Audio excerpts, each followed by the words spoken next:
And hopefully we should be live. Fingers crossed this is all going off without a hitch. I'm waiting for this to catch up as per usual. Hello? Are we here? Do we exist? Oh. Hopefully Yay! We've done it. It's been a while, hasn't it, since I went and did a live stream. Hello, faithful viewers.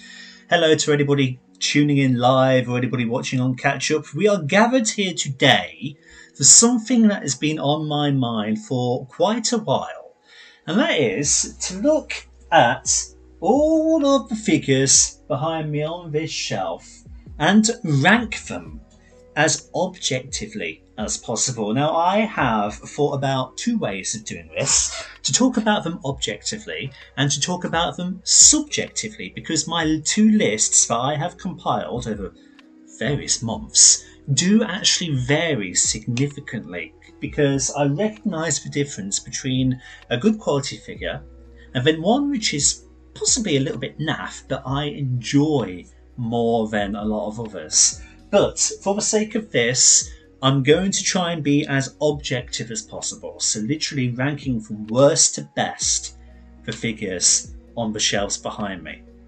Trying to get rid of any personal bias, but some bias will get in there. And especially as we nearer and nearer the top 20, which probably won't be tonight, FYI, subjectivity will bleed in a little bit more. But hey, so the way that we are going to do this is, I imagine we'll cover half of the collection tonight, and then the top half of the collection at some point in the future whenever I do a part 2 to this.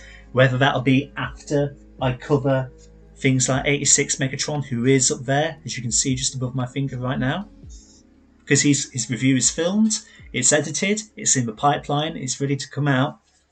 There's obviously a few that have got to come out first, so I might do it after that, is what I'm saying. But regardless, we are going to do the sim style of TJ Omega, so I have a PowerPoint actually prepared that we are going to flick through, and then for some particular ones I might take them off the shelf and we will talk about them in greater detail if appropriate. I have lo-fi music going in the background, so do tell me if it is too powerful, if it needs quietening at all.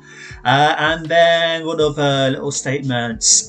This will not include any tiny little Legends class figures or Cyberverse figures from the first 3 Michael Bay films, nor from Transformers Prime. I have bags load of them. Believe me, I do, but I will not be talking about them because they are not part of my principal collection, despite being Transformers.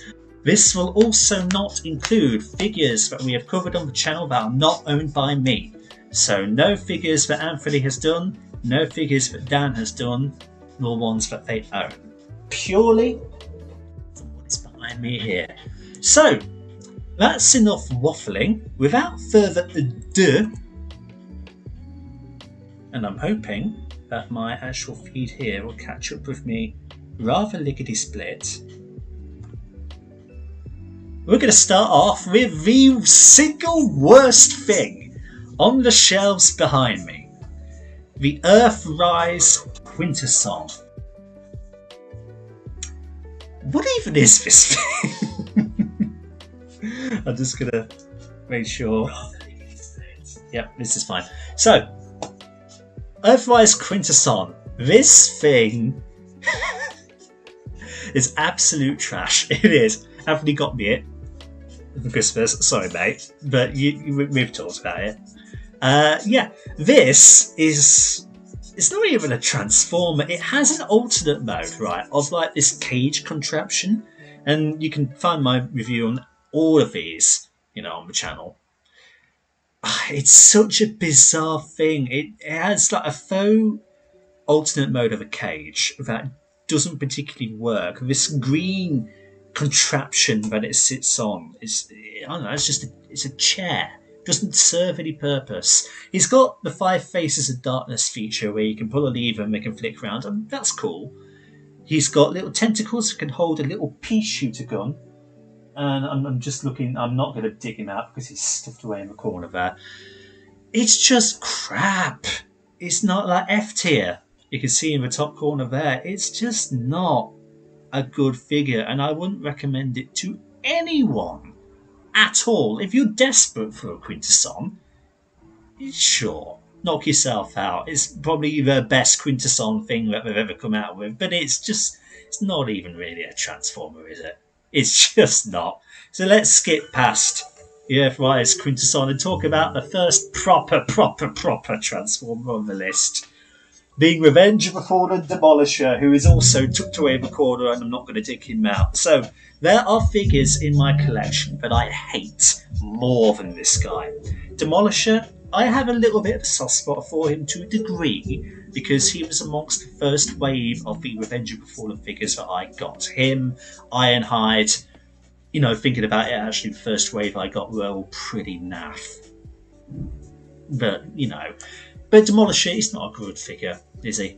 And I don't know that Studio Series did him any better, to be fair. I like the way that his tyres transform. In vehicle mode, they're big, they're long, they're elongated. But to get them to robot mode, you literally smash them together and you get the circular structure that you've got here. I like that.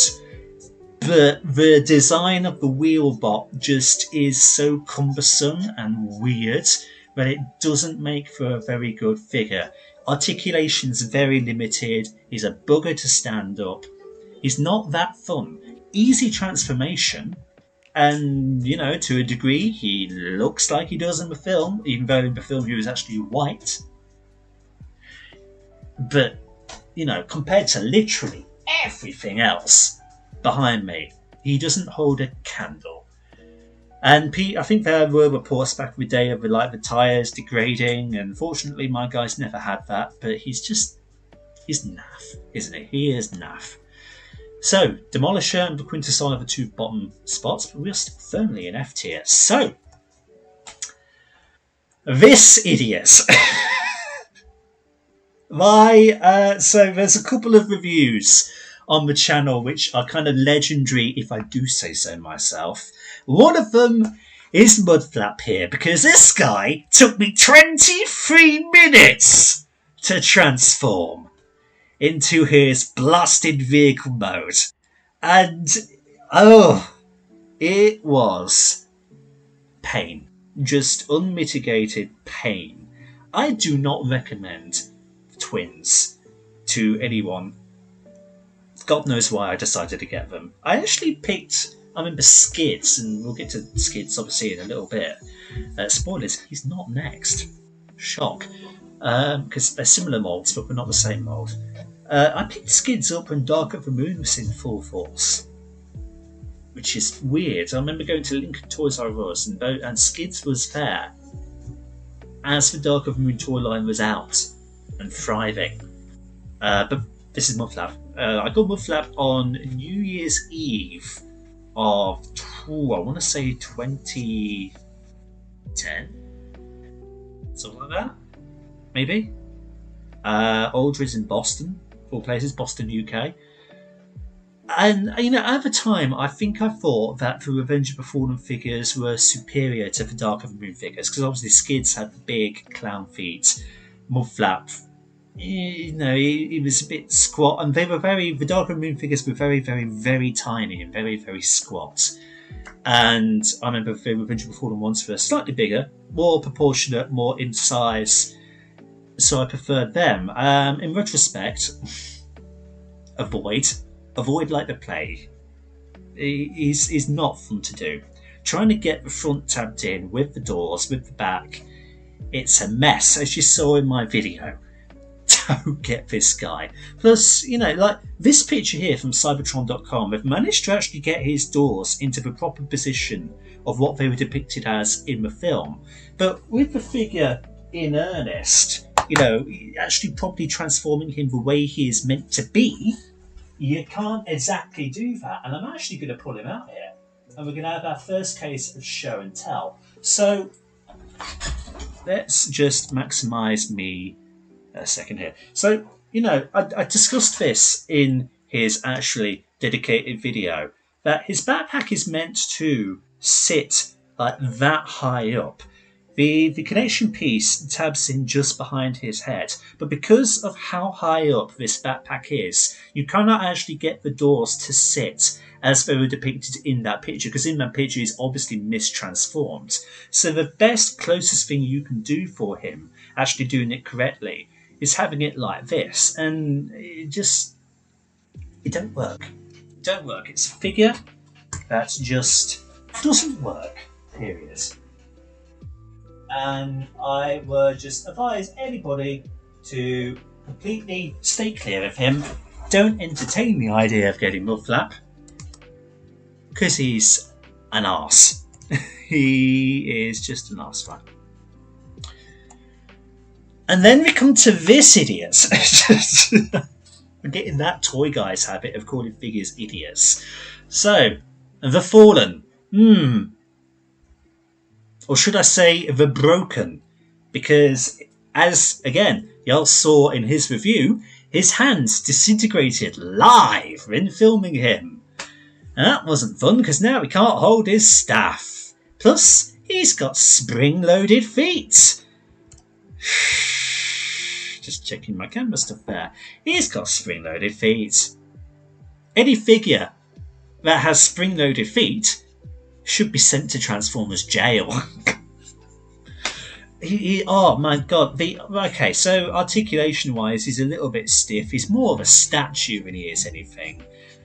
He's just not fun in the slightest. Yeah, you've got a more accurate face sculpt in a way, and he's got the removable faceplate with, his naked head behind there. And I'm not going to pull him out either, because like Demolisher, he's stuffed away in the corner. The corner regulated for figures which I never want to pick up ever again. The purple and blue colorization on him, don't half mind, actually.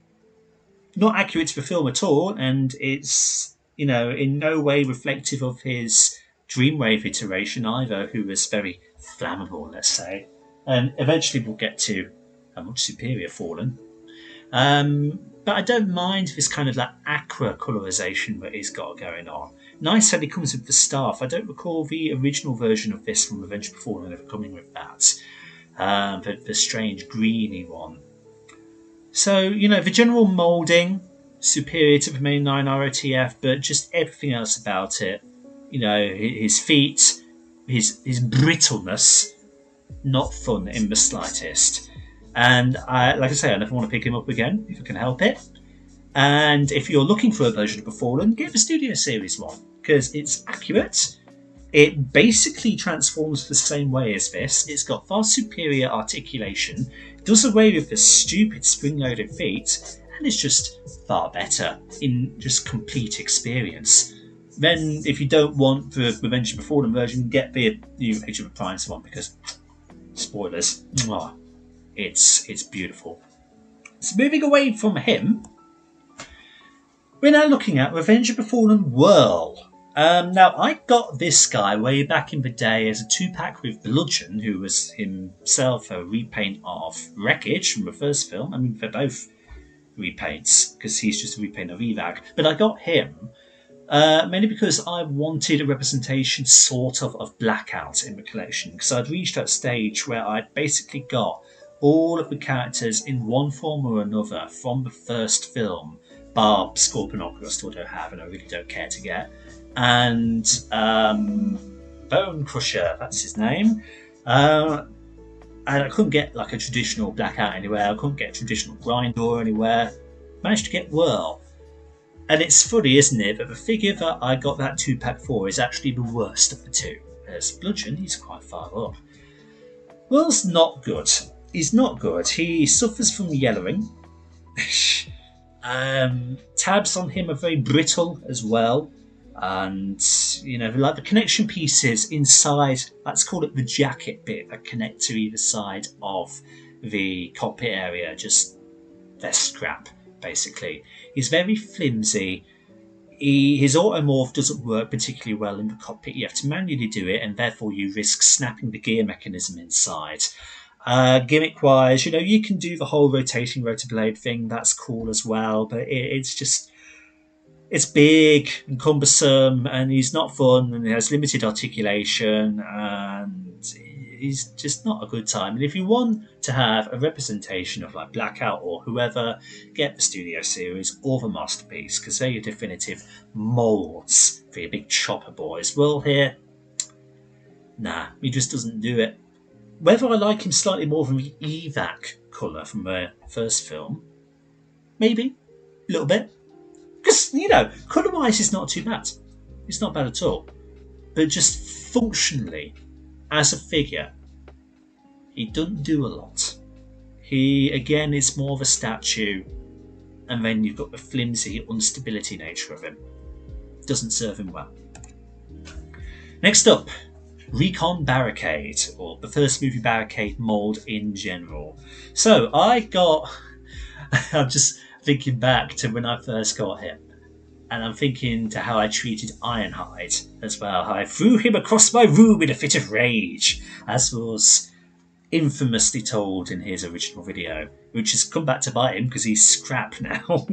Barricade I didn't get along with either, and I must have abused him in a similar fashion, but Barricade thankfully is in still good condition. I used to have immense difficulty lining up the rear figure and transforming him, and it wasn't helped by his left arm having that punching gimmick, but the latch on it just being so like trigger happy, but it literally punches at any given moment, and it's just so frustrating. In terms of articulation, he's also very limited. His head can't do anything. His arms are just limited to like a limited elbow bend, and you've got a ball joint swivel at the shoulder. The legs aren't very articulated. You can't really do the splits. You've got the chicken leg thing going on. No ankle tilt of any kind. He's kind of just a brick that is there to be handled by a little kid, really, rather than be a proper collector's item. No, he doesn't have little hands either. He's got those articulated thumbs, and you can kind of split the sides of the car to kind of symbolise hands, but they are just oversized boxing gloves at the end of the day. He's got Frenzy in his chest, which is cool, like a Barricade that comes with a Frenzy, and I like how when you open up the grille, Frenzy just pokes forward ever so slightly, which makes it easier to pop him out. I'm just seeing where he is. I could get him, but I can't be bothered. He doesn't have a lot going for him, really, though. And there have been superior Barricades that have come since this guy, like the Dark of the Moon Deluxe, for example, like the Studio Series, like the Masterpiece. He's just, as time has gone on, he is the weakest Barricade to have come out. Now, this is a bit unfair, because now we're talking about Armada, and Armada is a fundamentally different toy line than the Movieverse, because so far we've been almost exclusively talking about movie toys, not counting the Quintesson. So this is our first kind of like retro quote classic. I say classic in quotes because classic is its own line, but this is our first retro figure on the list, and I've bunged Armada and Energon Demolisher together here because they are the exact same figure, and I've done that for all of the redecos and slight remolds that I have on here. So you'll see all of the movie Starscreams together, all the Chug Seekers together, for example. So Demolisher here. If I were to rank these two independently, the Energon one for me personally would be above the Armada one, because I've always preferred the Constructicon colours on Demolisher. There is also the Parallax one from the end of Armada, the more crimson red version, but there is also the Cybertron version. It didn't even appear in Cybertron, but it exists, where it's more of a camo dark green, and those decos are really nice too, and I feel like the original deco is the weakest out of all of them. But just in terms of general engineering, Armada, different kettle of fish. It's very different. His head doesn't really turn, it just goes back for transformation. It's just got a basic swivel at the shoulder and a basic elbow bend. Can't really do the splits all that much. The legs don't have a lot of articulation about them. He's got nice symbiosis with Blackout though, and he's got a nice firing gimmick in his shoulders, and he can literally shoot Blackout from his crotch in vehicle mode, so points for that. And he can sit in behind him on his seat, but just very, very basic. hence why he can't be very high on this list, because to compare him to a lot of the other things that I have, he obviously doesn't stand a chance. But there's a certain degree of nostalgia about him. You know, it was a Transformer I got very, very early on. Like Blur was the first, then Bendy Prime, and then I think it was Demolisher. So he holds a special place in my heart.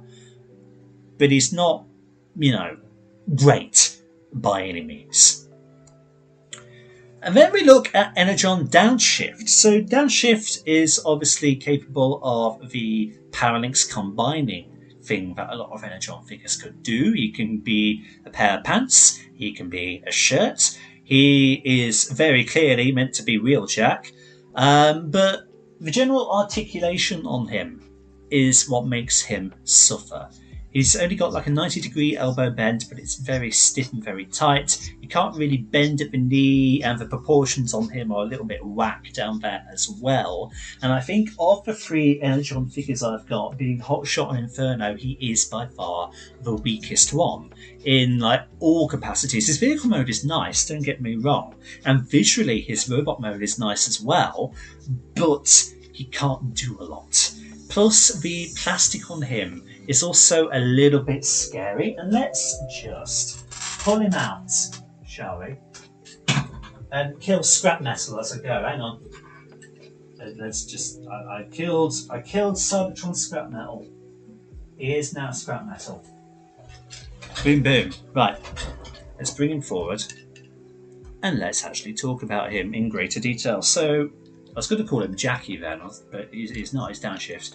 So a lot of this roof section here is clear plastic, which obviously is, you know, the older the figure, the more concerning clear plastic is. But this is what I mean. So these doors here, they're on pins, but they're really tight. Like to the point where I feel like I'm honestly going to snap the plastic in half if I try and utilise those joints. So that is a major problem with him. He's got guns, which is, you know, cool, but he is a block. He is a brick. He can't do a lot. And that's why he's so low down on the list. I got him because I actually did want the figure quite a lot, and I wanted it to... Because like, sometimes I like picking up bad figures. Sometimes I do. And I wanted more versatility in the Energon combinations that I have. I still wouldn't recommend him. Energon is the quiet taste, isn't it? All things considered. So, what have we got next? Let's see. Oh! Him! That thing! Right, so, my favourite review on the channel is this guy, because it's the one I had the most fun with. And also this guy sucks. He sucks. This was a hand-me-down from Dan, and Dan abused him. He used him and abused him, made him a flimsy, pathetic thing that can't stand up on its own. Backpack droops, feet are floppy, the gear system in his legs is shattered. He cannot hold a coherent vehicle mode together, and proportion-wise compared to a lot of the succeeding Bumblebees, he just doesn't have it. Look at the boots that he's got, the square bricks that he's got going on, the ugly head sculpts. He's just not good, and I went out of my way to make sure he was completed, and I independently bought his shoulder cannons. Why I did that, I don't know, because he's not going to get me good resale value. If you want a good time, watch the review I did on him, because oh my goodness, he pissed me off. But I did have fun. I did have fun doing it.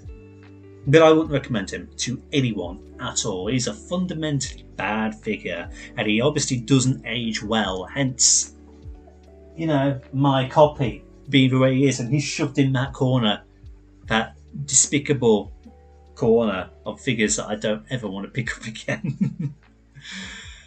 Yeah, just the fact that he breaks in those particular ways just makes him not work in the slightest. Animated Skywarp, and this by extension covers all of the animated Starscream iterations out there. It's not fun. I don't think it's fun at all. Damn. See where we are. Yeah, I see you in comments. Yeah, animated Skywarp isn't fun. Now, he has an interesting kind of automorph thing about him, where you basically like bring his cockpit down, and he sort of like one step transforms. And I use that term interestingly because I have a one step changer of Thundercracker, who I'm not including in this list because again, small guys, not talking about them. Even though I am talking about Ice Pick, Scattershot, and Ransack. Okay, I'm a hypocrite, but hey ho. Yeah, Skywarp, not good. You can see from this image alone, his legs are funky. I don't know why in this image we've got his legs like that, because they are mistransformed there. You can straighten them, but he's just whack. He stands up okay, but his backpack likes to disconnect itself all the time, and thus his automorph mechanism comes undone without much issue. Those back fins as well fall off all the damn time. His missiles are very fidgety, very trigger happy. You could lose them easily. His fingers are the same way as the Fallen's. They are pretty brittle. They are prone to breakage. Mine haven't broken, but they do disconnect themselves all the time. Limited head articulation, no waist articulation, very limited arm articulation. He's not good in the slightest, and I don't have a lot of animated figures, and he puts me off really getting a lot. I know animated is a pretty good line altogether, and I do have superior animated figures, obviously, but he ain't good. Of this entire mould, Skywarp has the best colours, obviously, because it's Skywarp. You've got Sunstorm, you've got obviously Starscream is a weird blue. There's bound to be others. Did Thundercracker ever get a Voyager? Can't quite remember. But anyway, I digress. He's not good. Now this is a little bit unfair again, but there are 1,000 better figures in my collection than Slug. He doesn't do a lot wrong in terms of the articulation department, but he is basic. He really is just basic. He's almost too easy, and he is, a byproduct of the Age of Extinction toy line being a budget cut toy line. The plastic he's made out of isn't the best. It's not bad, but it isn't the best. He just doesn't have a lot going for him, really. And it's funny because Age of Extinction was marketed so much around the Dinobots, and they all got, well, apart from, what's the red one? I forget his name. Apart from him, whatever his name is, they all got kind of crap figures. Slug here is purple. Points for being purple. Kind of, comment in that. Yes, obviously he has to be called Slug because you can't call him what he was originally called. He XD. But he's so basic. He doesn't do anything fundamentally wrong, but he doesn't have a lot going for him. So he's just a big old pile of meh. And I realise he is the first on the E tier. So we've covered the entirety of F. He's got the rubber blades, as you can see there. They plug into the side of his dinosaur mode and would just stick out like a sore thumb. There's no proper weapon storage for him. He's got like a tail on his back which doesn't clip into anything and just flops about. And he's just a big old pile. I'm trying to see where he is on my shelf and I'm faded spectacularly. Oh, he's in the corner. He's in the corner. Let's move on from Slug. Oh, Ice Pick. Okay. So, Ice Pick is technically a triple changer. Dumb third mode being an oversized chainsaw. Again, he's not fundamentally bad, but in terms of general articulation, he doesn't have a lot going for him. Those clip-on C-joint weapons are a nightmare. And as you saw in my review, they just flick off with very little effort. I'm surprised I've not lost them. He's a very, very simple Transformer, because he was part of the Dark of the Moon Human Alliance line. That's not why he's simplistic, but he just is.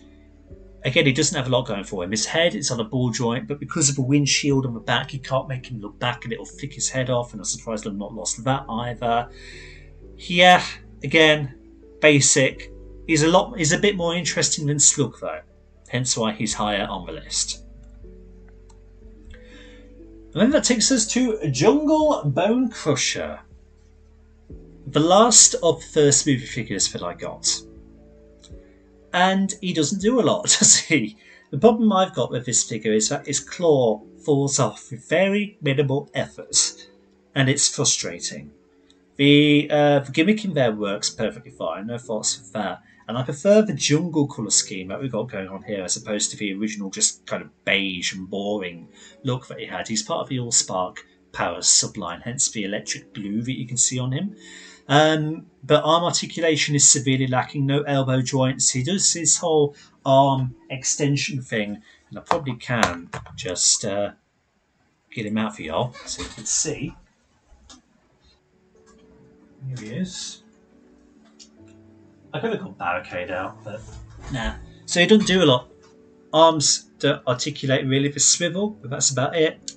He's got that extension thing, obviously. The legs, he's got a knee bend, but he's got these weird wheel feet.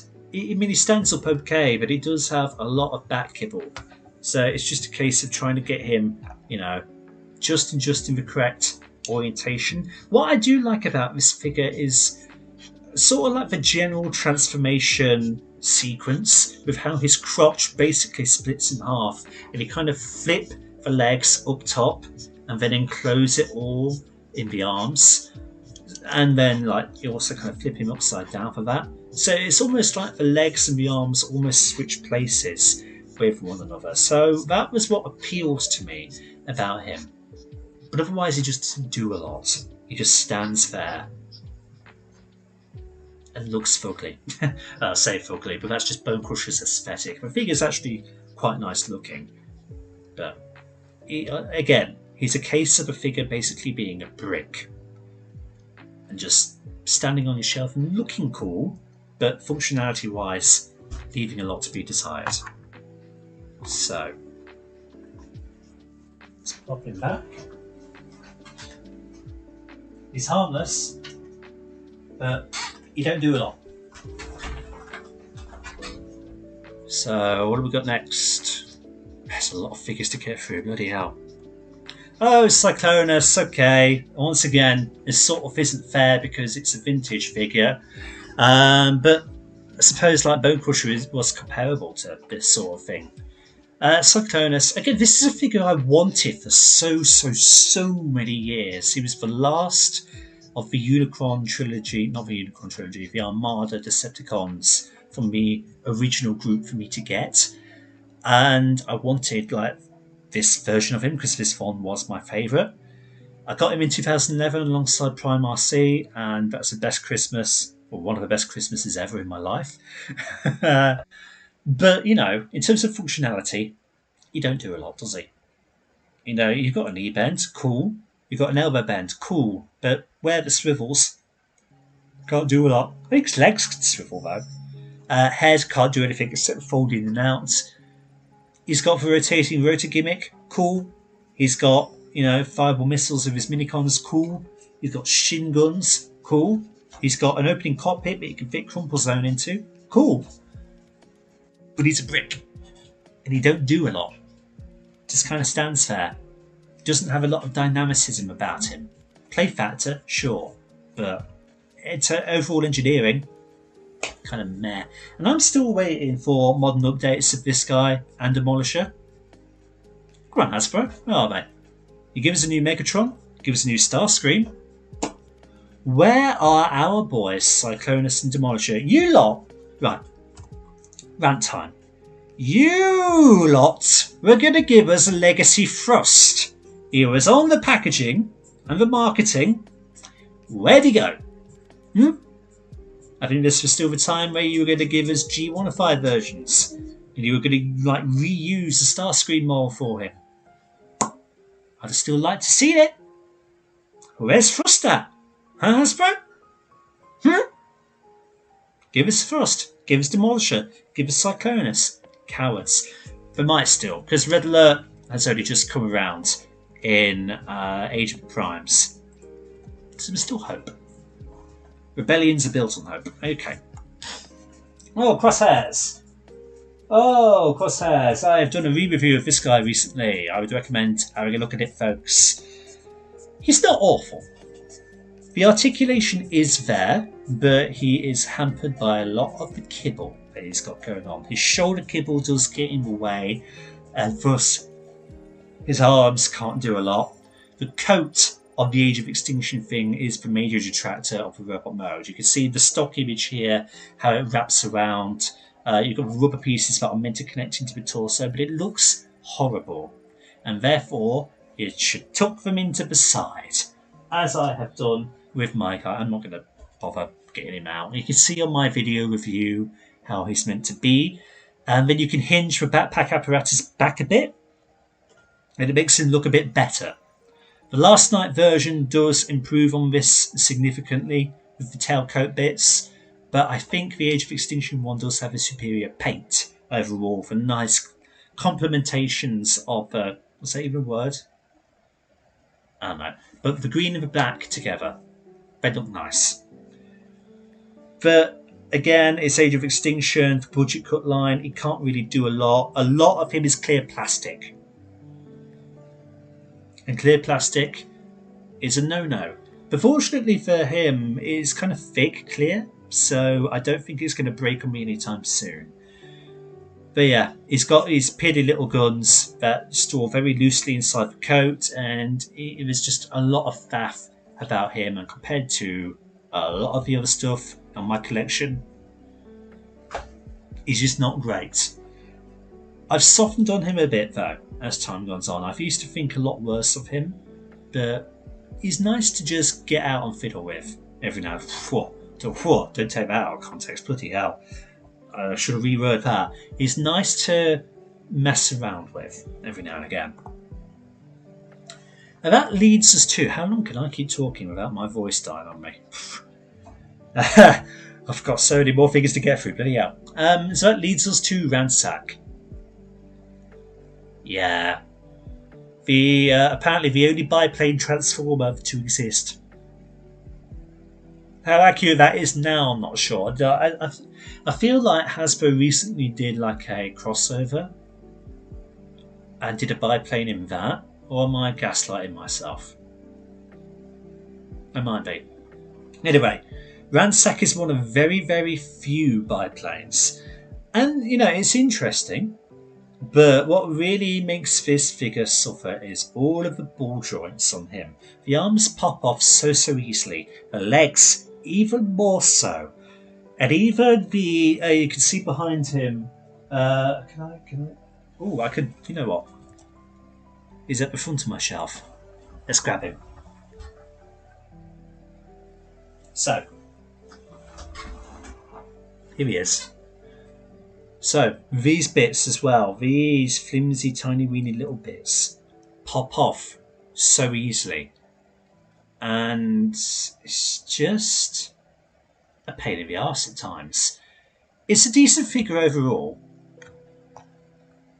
Can stand relatively okay due to having big flat feet. But, you know, again, compared to a lot of the other things... yeah, Sonic crossover, that's what I thought it was. But compared to a lot of the other figures I've got, he's just there, he exists. Doesn't do a lot wrong. Kind of impressive for a little scout class figure. The far better ones from Revenge of the Fallen 9 Night Scattershot, who we haven't got to yet. Bit funny if he's next. I genuinely don't remember if I put him next or not. Yeah, he just exists. Cool design, really cool design. But, nah, doesn't do a lot. So, let's go there, Ian. stand frustrated, see he's at a really weird angle. Again, it's the hinges on his feet. Such a strange guy. Now you're all just going to be spending 5 minutes just watching me try to get him standing up straight.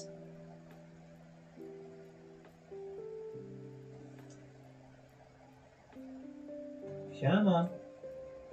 Riveting this is. There we go. I'll sort it out later. Next up. Jazz. Huh. Okay, so there is the nostalgia factor, because it was one of the first movie figures that I ever got in that 3-pack with the Protoform and with Brawl. He's got an okay vehicle mode. He's got kind of an okay-ish robot mode. And it's the robot mode where this guy suffers, because he doesn't really have much of a way of knee articulation. His arms, as you could also see there, are just static. Yeah, he's got the thing where you can pull off the back of the car and put it on, his shoulder as a shield in that picture. You can also attach it to his rifle. You can do this whole shockwave gun thing where you can swap out a hand for the gun. That's how I like to pose him. Then you can put the shield on there if you want, which is very, very strange. I like the automorph in the chest. I like the overall silhouette of him, but proportion-wise, he is very, very whack. And I don't think that there has successfully been a good movie Jazz yet. I don't think the studio series has done it very well either. I'm not particularly sold on the Human Alliance one. I think to a degree this Jazz, just in the way he transforms is the most accurate to how he was in the first film. Again, he's a brick. He's just a brick.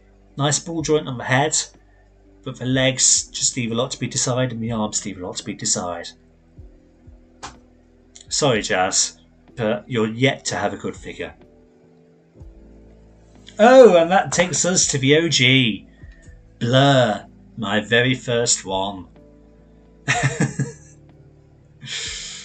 Oh, I mean, I'm being objective, Blur. Yeah, you're not great. You're not great. Interesting flight mode that he's got. The knee articulation isn't there. The general leg articulation isn't there. The general arm articulation isn't there. His head can only swivel. He just leaves a lot to be desired. He's a kid's plaything. He's not a posable action figure. And for that reason, he's an E tier. There's not a lot else to say about Blur because I've covered this figure to death, so let's move on. There's Skids. There he is. For essentially being the same figure as Mudflap, he's beaten so many others. Why is he beaten so many others? Well, the general articulation's better. He's a lot nicer, weirdly, a lot nicer to transform than his brother. Amazing, isn't it? How having the car doors in a different place makes the figure so much better, works so much better. He is more proportionate for Mudflap, which is weird to say considering they have the really weird arms. But he's just nicer. The legs are actually quite nice to convert back and forth. The backpack thing is still really whack. And I still wouldn't recommend getting him. But he's better than Mudflap. By quite a large majority, shockingly. And then that gets us to Ironhide, who's recently died on me, and I still haven't replaced him. He died just before TF Nation. He did a Darth Maul, he did a Jazz, he split in half. Not because I've thrown him across the room in a fit of rage, that's not why. It's mainly because the way he transforms is so illogical. Oh my god. So the turntable thing, pardon me, I am yawning like mad suddenly. But the turntable apparatus he's got you know, that his chest piece connects to, that his legs connect to. It's such flimsy plastic. No wonder it's snapped, just straight in half. And I've gotten into the point where I've been able to reconnect it all, but it's very, very loose. It's not going to hold together. The general articulation of him is also quite bad. The kibble, don't get me started on that fucking backpack. Oh my days. The backpack on him is atrocious. This guy also, the arm cannons are strange. I mean, I like the firing gimmick in the big one there. The smaller one, the way it collapses in, doesn't really make much sense to me. And I much do prefer the original version of this guy with his combining guns into the mega, like, rocket launcher thing that he's got. That makes a lot more sense. And at least with that one, the two guns were the same size as one another. This guy, you've got a massive, massive thing, and then this tiny, tiddly-peely, weeny little thing on his left arm. I don't know, I skip this mould. There are much better Ironhides out there. The Dark of the Moon Voyage is better. The Studio Series is better. However, if you're going to get the Studio Series, get a knockoff one where the bumper can actually fold up. Because the actual Studio Series is bizarre that it can't do that. This mould, it's not it. It's not it. There are like 4 different versions of this that initially come to mind. There's the original, there's this one, there's the blue one, and then there's kind of like the camo black one. I can't say which is the best.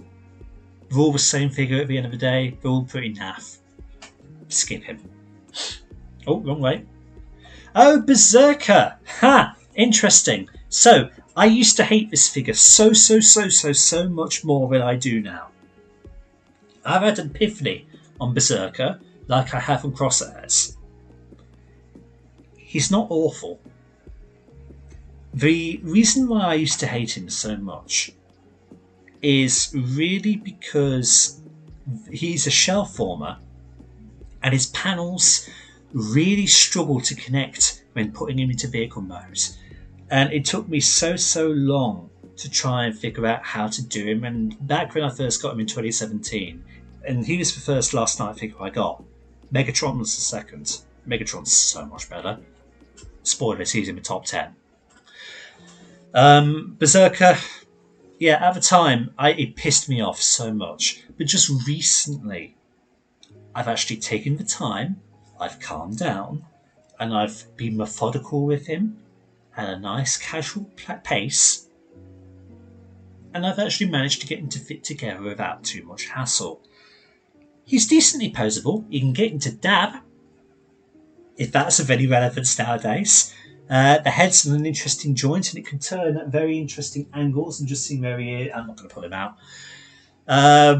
Yeah. He's decently articulated. He's suffering a bit in terms of the feet and the ankles. And obviously, you know, the shell form aesthetic could be better. But the mould obviously was successful enough that Hasbro have reused it for Crowbar in Studio Series. It suffers from a few things. The arm panels fall off, you know, on a pathetic scale. I have half a mind to glue them into place because there's no reason why they should come off in the first place.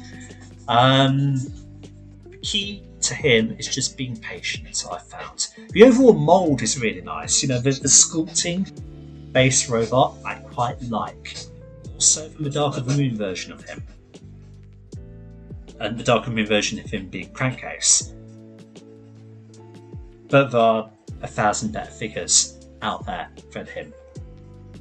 But I've softened. And that brings us to Cybertron Starscream, the Voyager class version, because I don't have the Supreme one, but I never will have the Supreme one.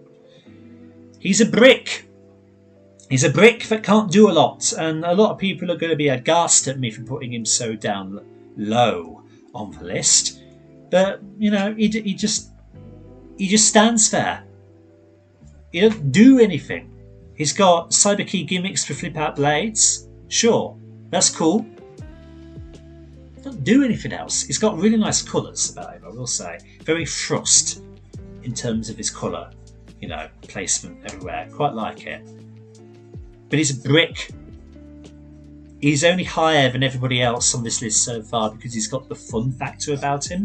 Cybertron, you know, are fun figures. There are a lot of brilliant figures in Cybertron line. Starscream ain't one of them. TJ Omega would have a flip at me because this is his favourite Starscream. He'll be interested when I put the legacy version of him, which is better. Still not perfect.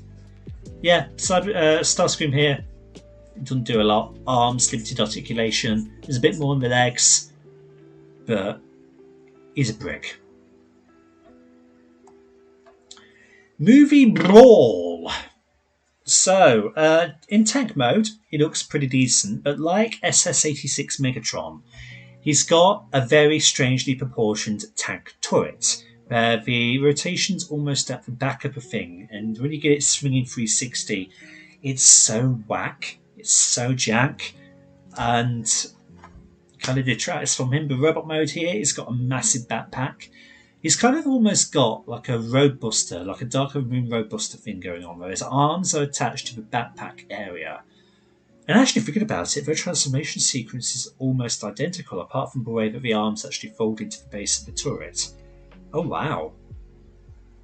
That's actually just occurring to me now for the first time. The most infamous thing about this mould is the fact that the arms don't tab into the torso. They just fundamentally don't. The ports are there, but they don't stay in place. Funnily enough, Revenge of the Fallen Desert redeco of him solves that issue. And I don't know what they did differently, but this first movie version is pretty naff. The missile just fires like there's no tomorrow. Be careful about losing it. He's got strange feet about him. General articulation is so limited. I'm not particularly fond of him having the big cannon on his arm because that's a very Megatron thing.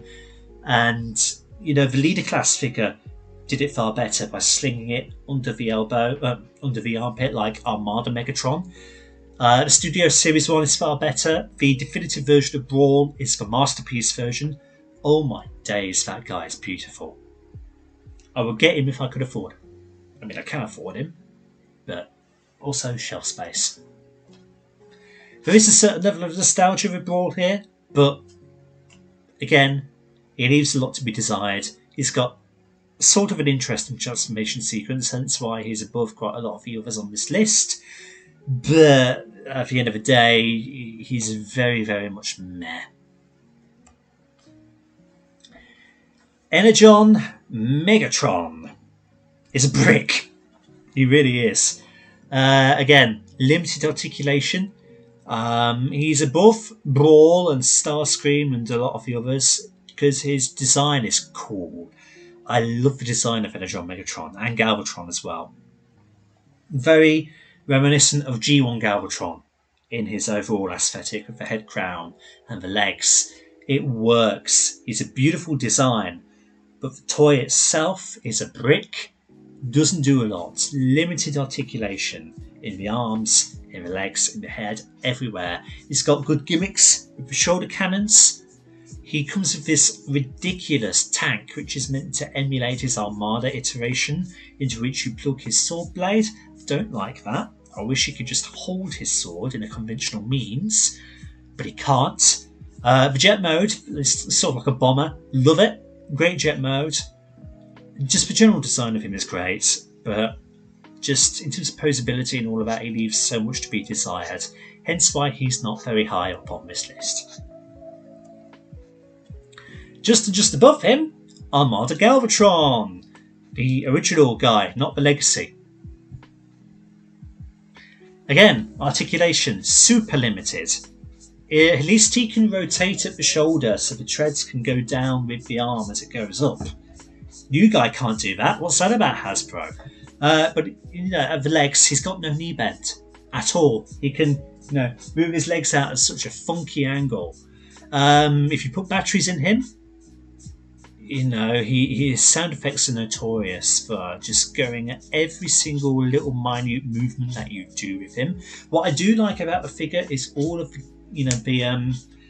the play factor that he's got, all of the gimmicks. He's got a really cool capture claw on his right leg. He's got a ramp on his left. He's got a knife hand, which you don't even need to use a Minicon for. He is fun. He is very fun. But as an action figure, he leaves so much to be desired. So that's why he's above Energon Megatron, because he's more fun than Energon Megatron. He does suffer from colour degradation, photo degradation I should say. He suffers horrifically from that Dan's copy, which I now own. You know, Dan doesn't look after his figures. But yeah, no, I mean, it's just a fact of the figure being 20 years old. And the type of plastic it's made out of. He suffers. The ear antlers also get lost, as does the missile. You can do like the super mode sort of thing where the turret goes from the front. That's cool. Again, lots of cool play factors about him. He doesn't particularly work that well as an action figure. Oh, then we come to these guys. Cybertron Thundercracker. Yeah, I see your comment.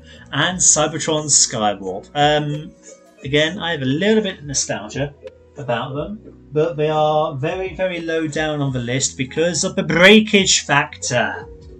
Case in point, Thundercracker here. As I pick him up, he broke on me. Let's show off another casualty. Oh, sorry, Dad, I'm just flaming you here. I know you in the comments as well. Yeah.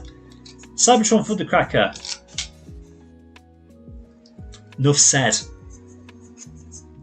The joints that hold his shoulders against his backpack are the flimsiest piece of plastic ever known to man. I'm just watching myself back now.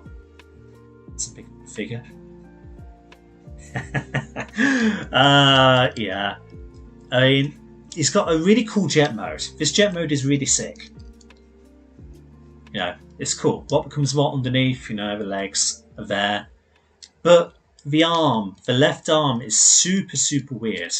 Let's just disconnect him and then let's just try and bring it up. So this, ignore the blue tack. I just have it there because if I ever do want to put him in robot mode, I have to literally hold it together with that. But this is his left arm and it's so strange. You've got this really thin thing going on here and then just a massive rocket launcher. I like the fact that it can fire, but it's so disproportionate to the rest of the figure. Super strange. It's got nice light piping, which is good. The wings and all of that. It's got a massive backpack, which kind of does make him hard to stand up. So you kind of have to use the gun to help him keep himself upright. It's not a brilliant figure. Leaves a lot to be desired. I have, again, a certain level of nostalgia about him. Mainly because he was the first Cybertron figure I ever got. But still, the mould is heavily compromised. He's got an interesting transformation sequence, a bit like Sideways, how the left arm kind of makes the top of the plane.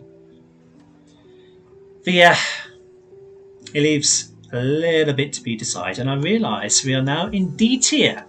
Here's the first of the D tier.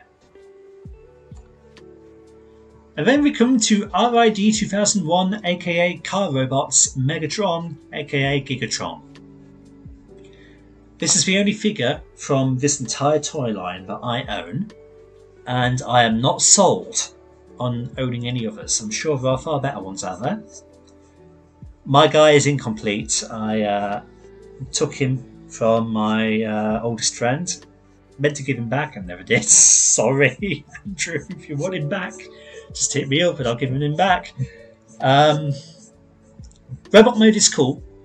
I like the robot mode. I like the general colours of him. And the Galvatron iteration is also quite nice, colorization wise.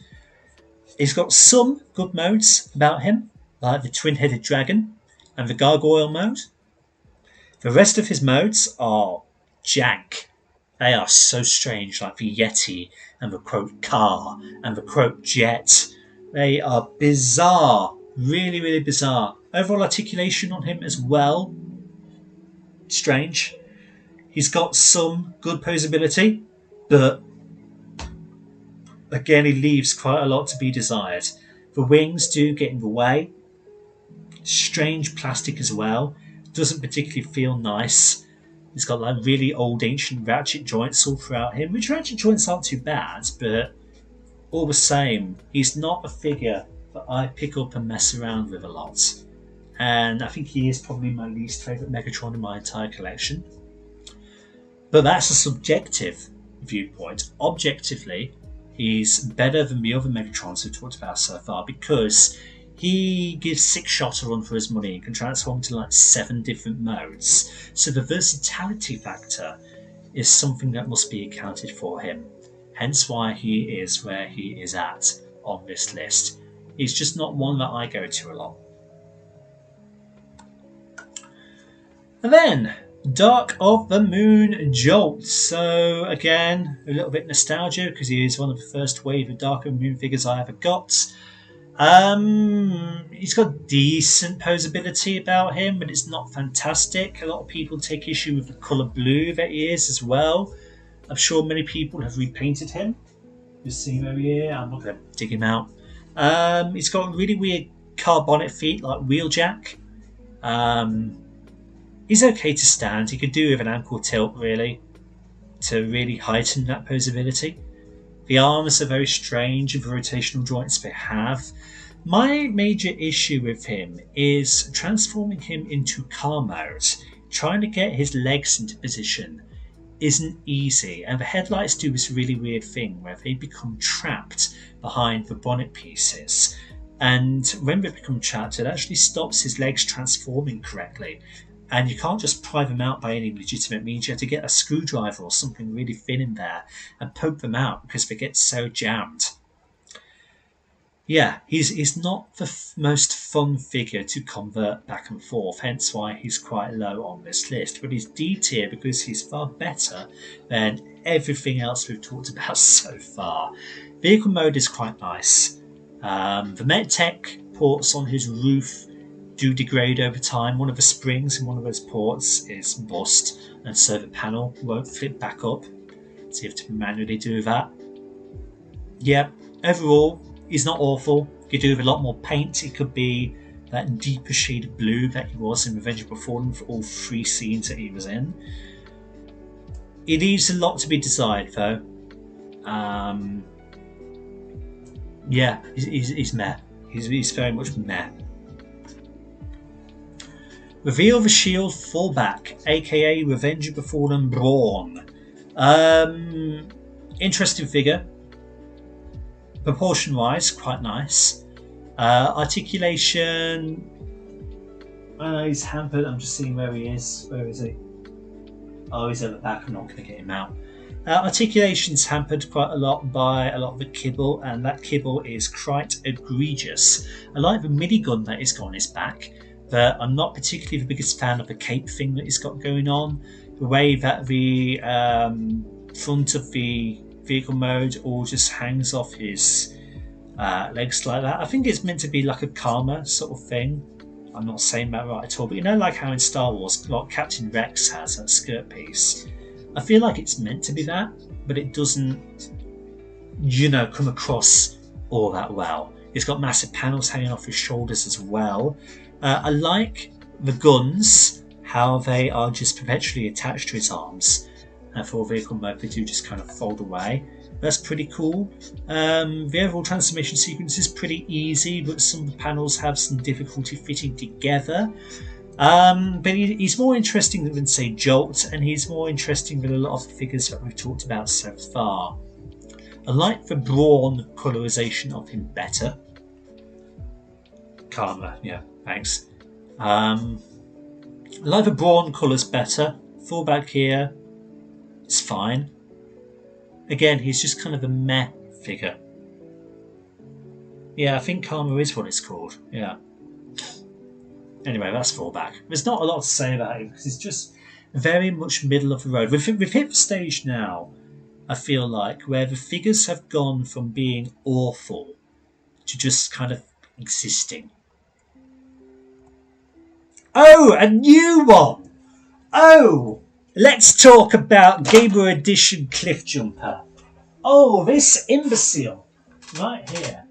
Okay. Let's do show and tell with this idiot. Cliffjumper. One of my most recent additions Straight from TF Nation 2025. Oh, how this guy pisses me off. Now, in concept, it's a pretty decent figure. You know, it's modern. Proportion wise is pretty good. He's not as chubby as promotional art would have you believe. He's nice and squat, like a G1 cliff jumper, aesthetically, you know, similar things should be. But there are just some strange design choices with this guy. The review of him is actually the next one to come out, I do believe.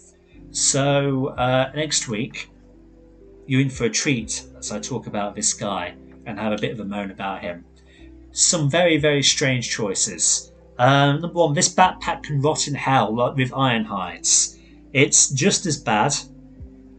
It pops off so easily, and Dan and Anthony were witness to me trying to transform him in a hotel room, and I flipped out a little bit over him because he annoyed me so much. Also, the designers did this really weird decision with the legs. I've got him purposely mistransformed here, so we've got an actual proper ankle tilt on him. But if you transform him the way he's meant to do, well, number one, his crotch should actually be that way around, and I've got him bare bones that way. But his ankles would tilt the wrong way. So basically, that leg should be there, and that leg should be there. And so you would have ankle tilt going the wrong way. And no one in their right mind can understand why Hasbro decided to do that. And so I'm pretty sure everybody who owns this figure mistransforms him in order to actually get him, you know, capable of modern articulation. I like the sword he comes with. That's a strange thing that he comes with there, and I like the little gun as well. Transforming the head back and forth is pain also because of a strange panel that's in his chest, which you need to flick up one way and then flick back through the other. You'll see in the next review, you'll see what I mean.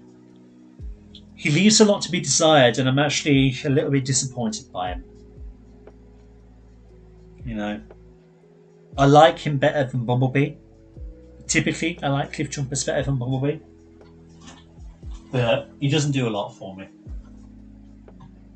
Vehicle mode though is really nice. Basically turns into a computer mouse. Essentially. Like this mouse I've got here is basically this. Oh, the Last Night Hound. Okay. I've got the knockoff, but it is essentially a one-to-one knockoff. Mine's just got really, really loose feet. Like stupidly loose feet. So I've had to tighten them up to kind of eliminate foot articulation. And that also kind of eliminates the ability for him to roll in vehicle mode. Once again, the definition of a brick. Articulation is severely limited. He's only got like a 90-degree elbow bend. The legs can barely move. The transformation is super simple, but there's a lot of panels that just get in the way of one another. He is far superior to the Age of Extinction version of him, mind you, but he is in desperate need of a Studio Series update. He comes with a lot of guns, as you can see there. Pretty cool. Don't really know why it doesn't come with his minigun. The Age of Extinction one came with it. Colour green also is a choice, but I like the fact that he comes with a removable hat, because he did display that in the films.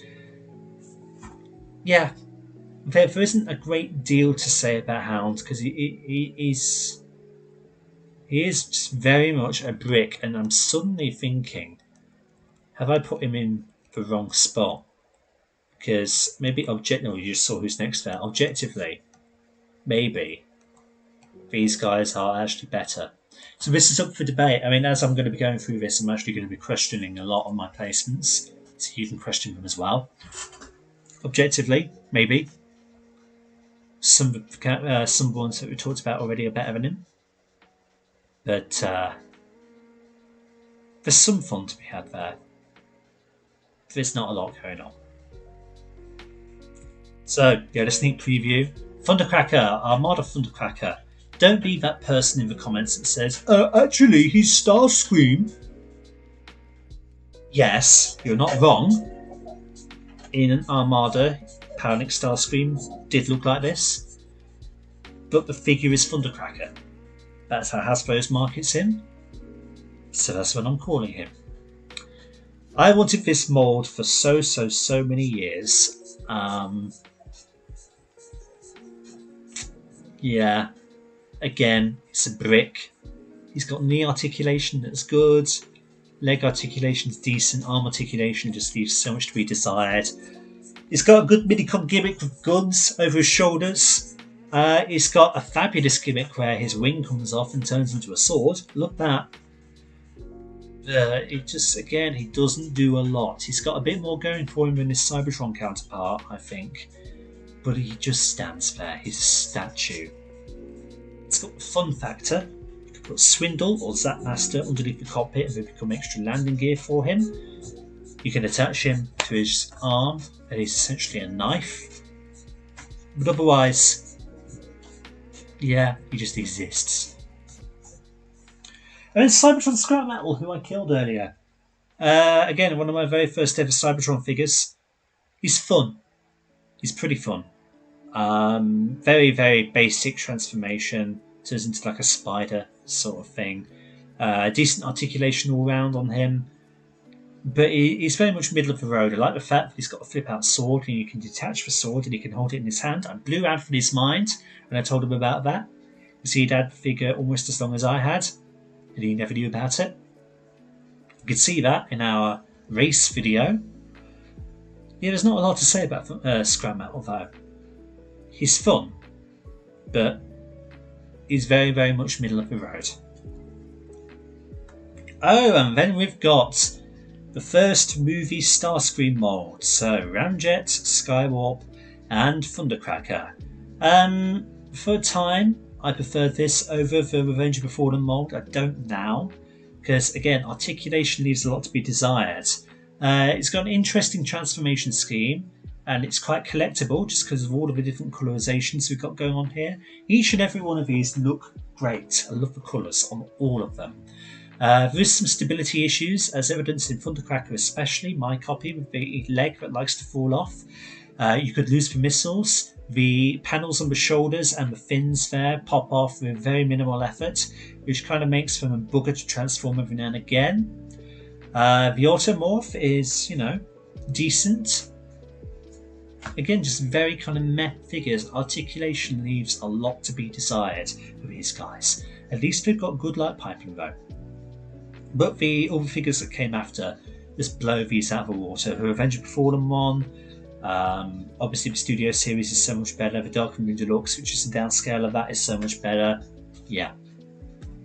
Very, very much middle of the road. And then we get to a Bendy Prime from Armada, notable for his pretty darn good articulation, and it's good for the time. Obviously not as good as modern Transformers, but for Armada, blows a lot of them out of the water. He is essentially just a downscale version of the Super Optimus, just without the capability of combining with any trailer, which is disappointing. He's got ankle tilt, he's got elbow bend, he's got lots of head articulation, waist swivel, I'm pretty sure. He's a fun time. Obviously with excess play, his joints degrade, his arms become super floppy. So just look after him. Don't be like me. Look after him. Oh wow, I've got Energon Inferno this high. That's interesting. Apparently, objectively, I think he's better. Okay. Do I still agree with that? That's interesting. So, Inferno, what can I say? The articulation is... I suppose I've got him higher than a lot of them. Mainly because of his combination gimmick. He turns into a decent pair of pants. He turns into a great pair... Well, a great shirt mode. That's the best combination feature. He possibly is the best shirt mode of any of the Energon figures, bar maybe Voyager Ironhide. He's very much G1 Ironhide coded though, isn't he? With his blocky chest and his blocky proportions. He's got a decent vehicle mode, super simple to transform. He's decent overall, and I think, is it Hotshot that's next? I want to say, yeah, Hotshot's next. So I'll talk about them in tandem because I did flip flop between which I prefer. I think I do prefer Hotshot all in all. It's got a nice vehicle mode, but it is blocky. But Hotshot does have better articulation. Proportion wise, though, Inferno is better. But Hotshot, I think, has just a bit more playability about him. He's the better pair of legs, and he's possibly one of the best pair of legs in the entire line. His shirt mode needs a bit to be designed, though. Hotshot did get a sweet repaint, a nice silver repaint. But overall, pretty decent. My first ever Hotshot he was. You know, very much middle of the road. Figures that don't do a lot wrong. And you can see how far higher they are than Downshift.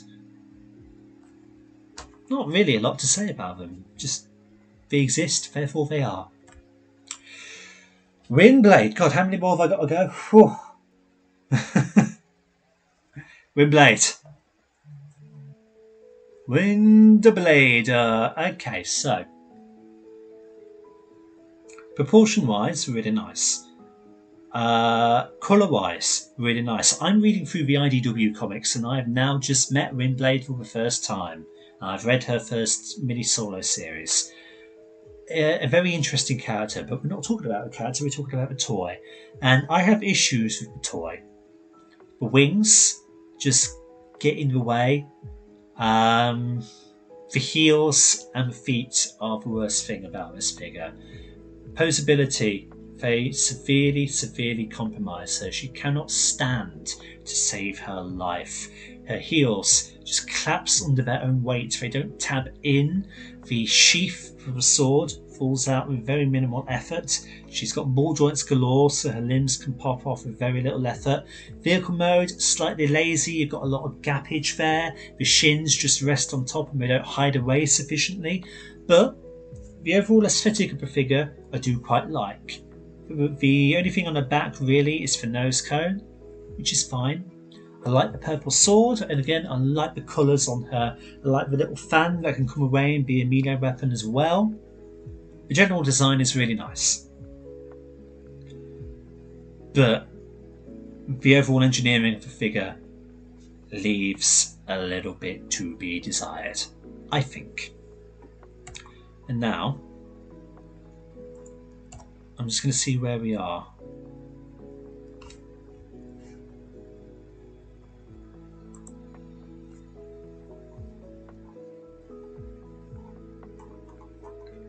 Ooh, I've got a ways to go.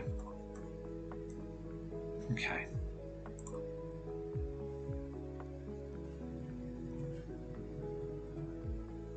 Just do some technical stuff.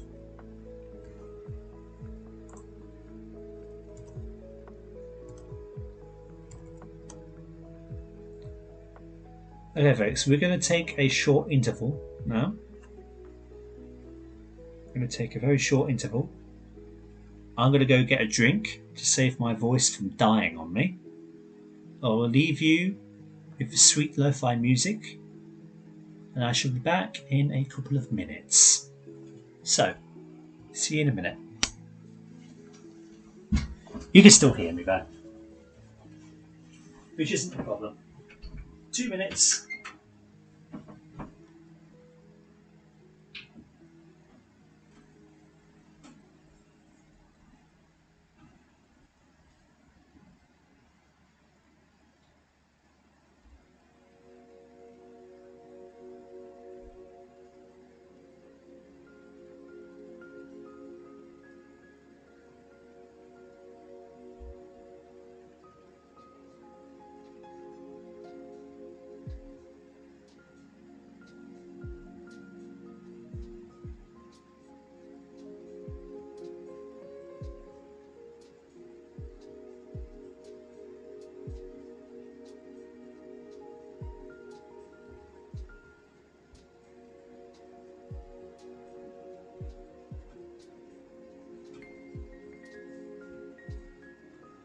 Guess who's back?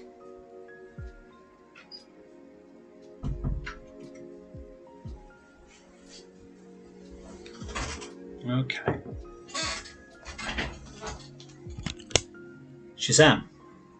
I had to get a drink because my voice is starting to kill.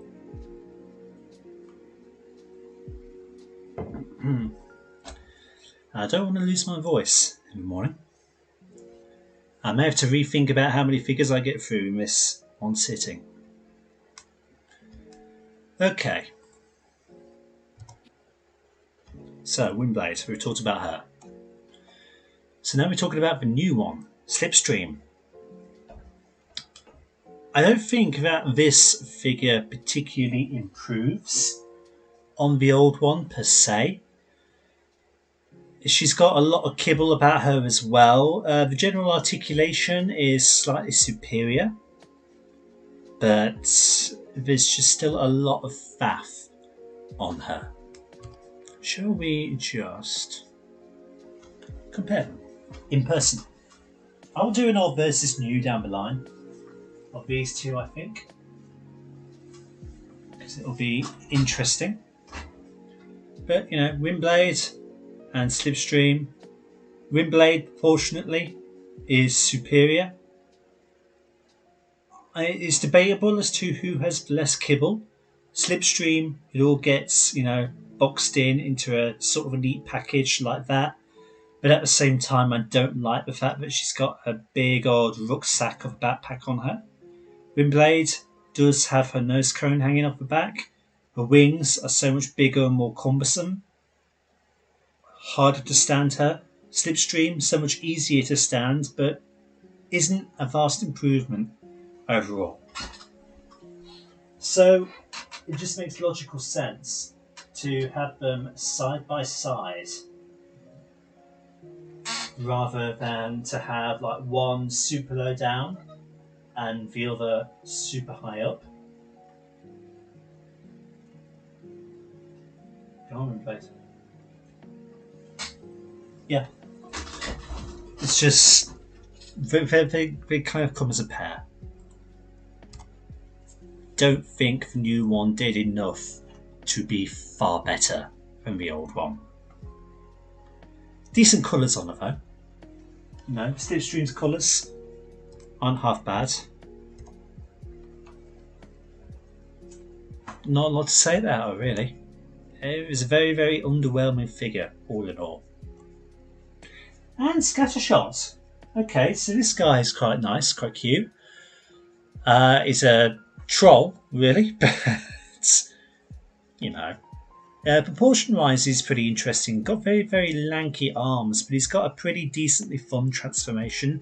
Can be a little bit confusing at times of the way that the arms transform and essentially create the roof of his vehicle mode. You've got the guns also there, which are just perpetually on his arms, so you've got to try and get them rotated the right way. But he's got a great vehicle mode, he's got a fun little robot mode, and he's just very pleasant all in all. He's a bit more pleasant to handle than Ransack, who likes to self-destruct himself all the time. Scattershot doesn't do a lot wrong at all. Again, very much middle of the road. Oh, and then we get to the big boy. Super Optimus Prime. Oh, how I remember back in the day really wanting this guy.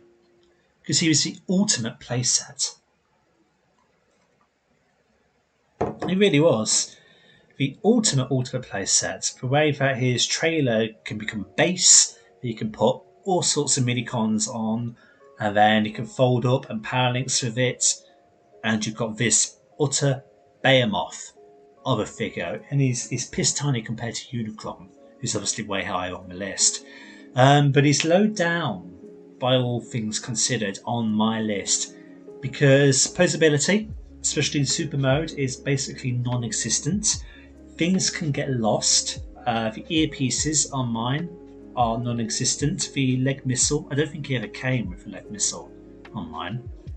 But also, more importantly, photo degradation. The trailer suffers from it. The base robot suffers from it to the point where his right arm has fallen off. I've currently got it glued back in, but it doesn't fill me with a lot of confidence. I could pull him down. In fact, let's pull him down. And let's show what I mean. I've got him over here. This poor idiot over here. Right. So, you can see, like mine, obviously it's missing the earpieces. You can probably tell. Look at the legs there, how yellow it is. Take him off. You can see how yellow that is there. You can see how yellow he is there. The arm is snapped. The arm is snapped because he's got GPS. Gold plastic syndrome. That's a big no-no for figures. So if I essentially transform him back into base robot, this arm is probably going to snap off again. I've got it. Fortunately, it's a clean break, so the overall articulation isn't hampered because the pin hasn't been compromised in the slightest. But still, gold plastic syndrome, not good. Not good at all. Lights and sounds, which are bust in him. To the trader's credit, it does have that, like infrared feature where you shove down his arms and this auto transforms, but mine hasn't done that in donkey's years. Be careful of corroded batteries in him, because mine definitely had corroded batteries. Like Sparkplug, like his big gun, like the red light at his fist, which has finally stopped working as well. Yeah, he's a fun kid's toy, but obviously the legacy version has far, far outclassed this one in every facet. He's a nice collectible, but I don't know that I would outright recommend him to anyone. There are various different colours out there. You've got the Parallax black version as well. There's I think there's a yellow version out there too. It's not my cup of tea anymore, I'm afraid.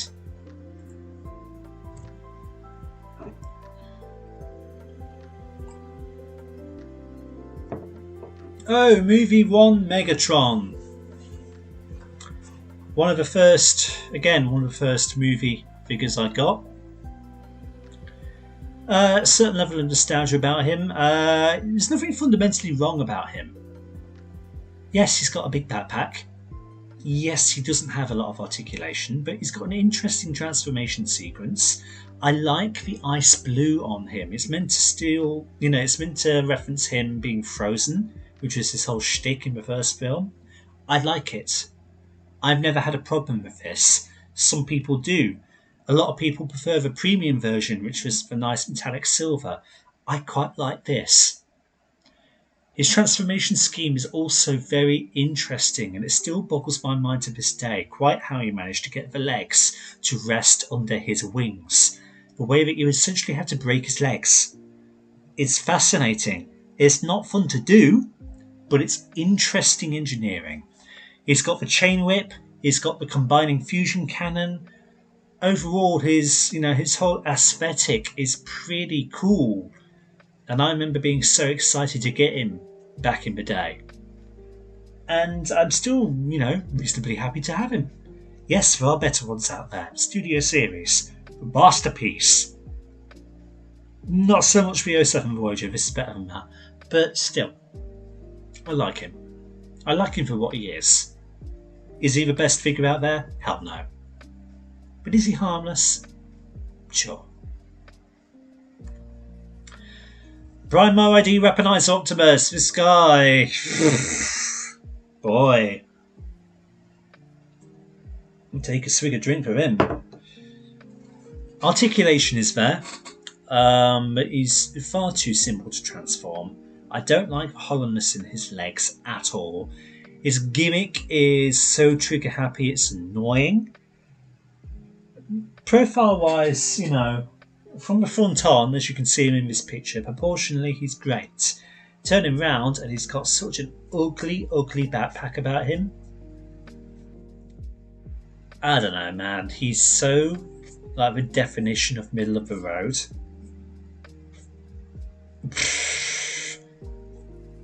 He's better than everything else we've talked about so far, but he, again, the definition of meh. He really, really is. And I would still say get the first edition over him. I would probably say get the RID Voyager over him as well, to be honest. He doesn't scale with anything, is his issue. Well, one of his many issues. Yeah, there's not a lot to say about Weaponizer Prime, unfortunately. Oh, here we go. Controversy time. A lot of people report SS93 TLK Hot Rod pretty high. A lot of people think he is the gold standard for deluxes from Studio Series. Me, on the other hand, he annoys me. He does some things very interestingly. The way his chest transforms still blows my mind. I love that thing about him. What I don't like is the roof and the feet. I don't like the spoiler, how it falls off with minimal effort, and the roof, how it spins and has a real hard time with clearance. The final result, the robot mode is quite nice, decent articulation, can't complain too much, great looking thing, very accurate to the film. The vehicle mode is too panelly for my taste, especially the front hood. Yes, great engineering in there, and I know you have to sacrifice something, but it's such a shame that a beautiful Lamborghini like that, just the hood kind of gets ruined for the sake of the great engineering.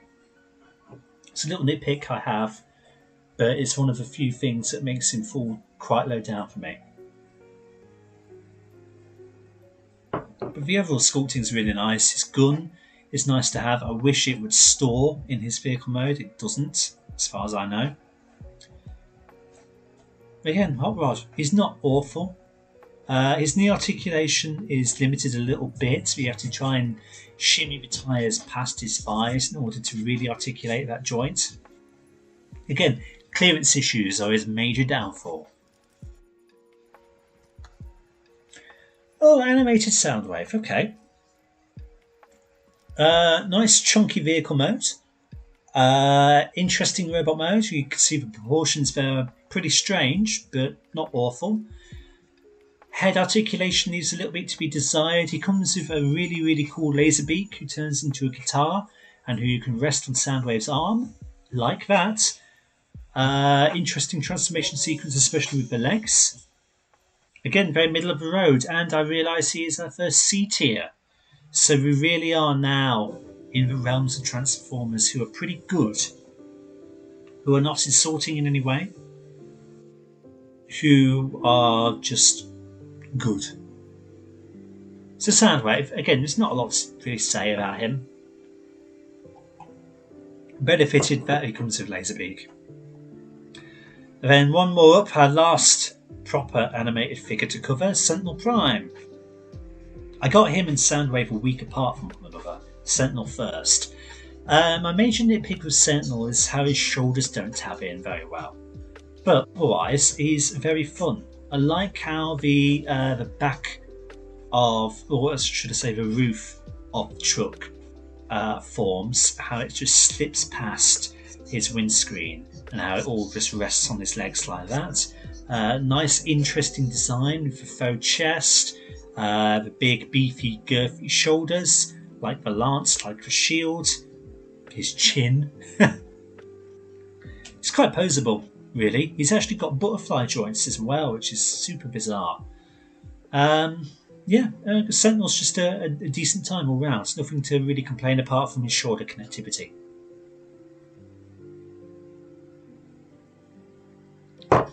My voice is starting to go, oh dear. Legacy Armada Hotshot, interesting. So, I never played with the original. From what I understand of the original, He's very much a brick as well. Very limited articulation on him, with arms that just like swing out rather than having a natural elbow bend.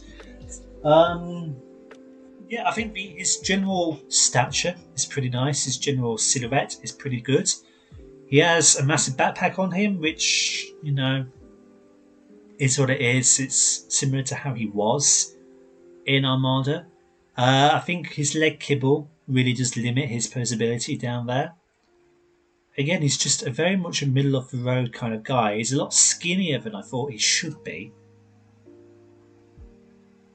I don't know, he doesn't do a lot wrong, but he's not overly impressive either. Just, he exists, therefore he is. Yeah, he is obviously by this list standard the weakest of the Legacy Armada updates, because everybody else just kind of outshines him. Revenge of Fallen Starscream, fabulous vehicle mode, pretty decent looking robot mode, really janky arms, fascinating transformation sequence, which is the main reason why I got this guy. Adore the way he transforms. He's overall pretty fun. He is pretty fun. Fireball missiles. Does my guy have them? I think he does. Nice tattoos, nice colour breakage everywhere. Not a lot of kibble on him. Yeah, it's just those arms. They were a choice. But overall, he's a decent time. I would still say get the Studio Series over him though, because it's better in every way. Oh, interesting. A lot of sideways there. I did start creating this list a while ago, let me just say. Maybe it's nostalgia with sideways. He's got an interesting transformation. Proportion wise is pretty good. I hate his feet. I so hate his feet. He really struggles to stand. He's got these little piss tiny feet on him. If I had a bit more energy, I'll go on a much higher rant about that. But at this point, I've been talking for almost 2 hours straight, and my voice is knackered. He's got a massive backpack, which I don't particularly care for. There's a certain degree of, you know, his shoulder pads can be quite modular. I like having them up like that, so it's reminiscent of barricades, but of course you can have them down if you desire. The chest also has some modular capabilities with how you can pose the headlights. It's just for his legs, man. It's also, the quality of plastic is a bit questionable. His tabs, prone to breakage the longer you have him. Just be cautious. I like the kind of the button pressing thing in his chest that flips down his tyres. That's pretty cool. Yeah, it's just for his feet. It's for his feet. I'm pretty naff. Soundwave, pretty good figure. All in all, not too many complaints. Great robot mode. Vehicle mode's a bit articulation, good in the legs, the arms, not so much. Head, fine. Not a lot to say about him. He's run of the mill, middle. A lot of kibble on him, which does kind of get in the way, but this is a design that wasn't really ever properly shown on screen. So designers can get away with whatever they want there. It's better than the Studio Series. Objectively better. And there are different colour variations of this guy as well. There is a more G1 colours accurate version of him, which is pretty cool. I seem to think there was a black version. Not sure. This original colours version is pretty nice. I do like it. Roadbuster! Dark Moon Roadbuster. Again, very middle ground. A transformation sequence has been reused to death with things like Last Night Hot Rod and Age of Extinction Lockdown. Not particularly very accurate to how he looks in the film, but whatever. Nice rocket launchers on his back. Very basic transformation, but that makes him very easy to convert back and forth and pretty fun. He's fine. He's fine. Not a lot to say about him. Dino Studio Series. Nice to have a figure of this guy at last, because Dark of Mooney didn't get one, and then Age of Extinction it was a repaint of Sideways. Great looking vehicle mode, even though it's not an actual Ferrari. Great looking robot mode, but he is pretty beefy inside. It's a very tight package. A lot of things are condensed. It's show and tell.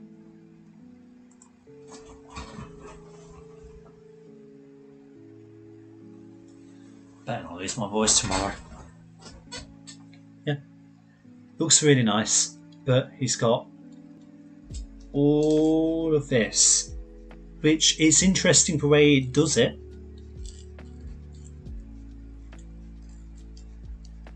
That's being unnaturally squeaky. There we go. It's weird.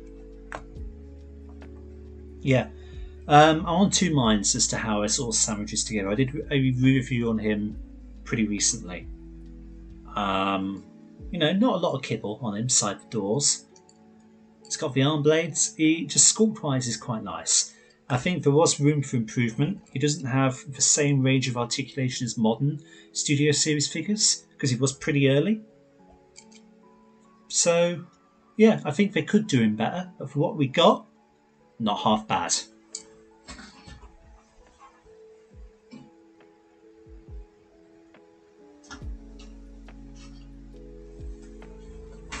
Alright, I'll just see where we're at.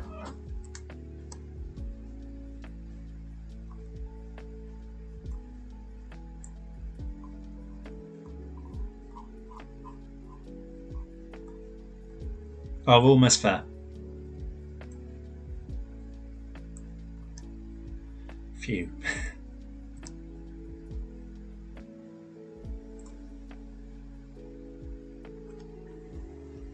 Okay. Prime RID Cliffjumper. Not a bad figure at all, I don't think. Very jank arms. Very, very, very jank arms. But decent legs. Not a bad head about him, to be honest.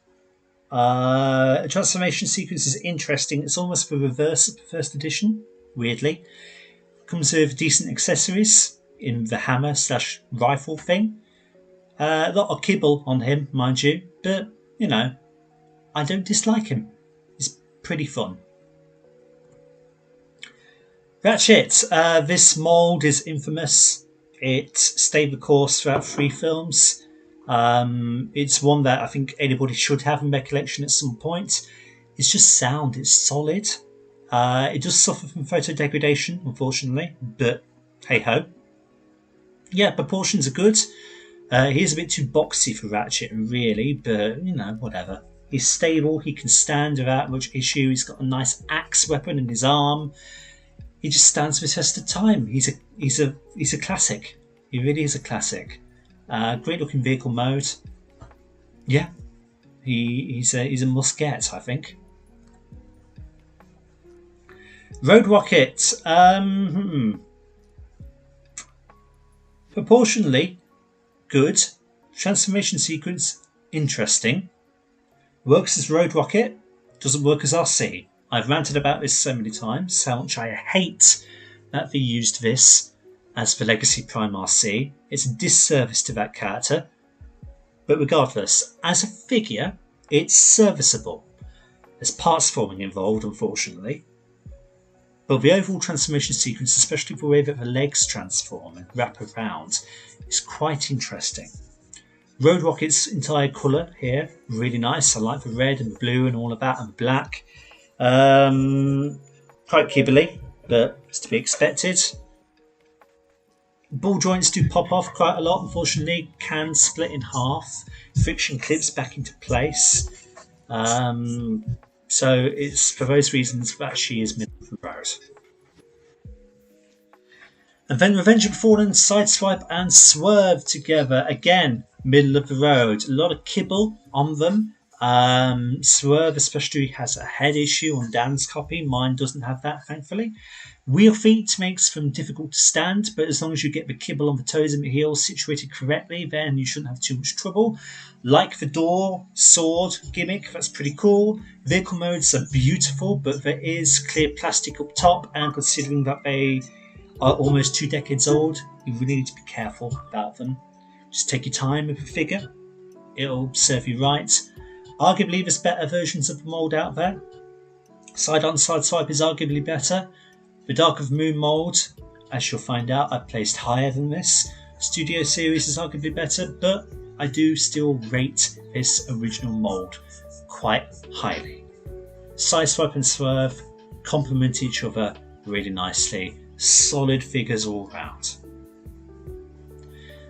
And then, Nightwatch Optimus Prime. The first movie leader Optimus is a solid mould. He is incredibly boxy, but he's fun. He's fun to convert back and forth, a relatively easy transformation, and he was a must-get in 2007. Yeah, he's not too terribly bad. He's oozing fun. He's pretty decently articulated, especially in the arms. The legs not so much because of all of the kibble, but, you know, if you can't get the Revenge of the Fallen leader, by all means get him, because he's pretty darn good. Lights and sounds, automorph, expanding chest, pretty good. Yeah, the gun on his arm, sure, it's big, it's beefy, it's visually blurg, but I like it. I like how it just flips around and pew and all of that. And I've gone insane. I've been talking for almost 2 hours. I've gone insane, folks. That's it. Halfway done. Okay, we're done. Number 58. That's Nightwatch Prime. We're done. I'm calling it quits for this stream. Because my voice is shot and I've got work in the morning. And I need to be able to talk. Oh boy. So, that is the first half of my collection talked about. Oh my god. I might need to rethink part 2 of this. Oh, so drop a comment with your own thoughts about this half of the list. Am I insane for some of my placements? Let me know what you think. Very interested to hear what the community has in terms of their own rankings for the figures that I've covered. And we'll have a healthy debate in the comments is what I'm trying to say. Now, I'm going to swan off before my voice goes completely. So we'll tune in at some point in the coming weeks for our second round at this. Hopefully I'll have let some of the scheduled reviews come out so you can hear my thoughts on them individually before I tackle them as part of the long form ranking here. Anyway, that's the first half. I've lost the plot of what I'm saying. I'm going to go now. So thank you everybody so much for stopping by and checking out this live stream. Like and subscribe if you haven't already, and share it around to help out the channel. And until the next time, when we rank the second half of my 100+ collection. See you all later. Bye bye everyone. I'm going to go get some rest now. Bye folks.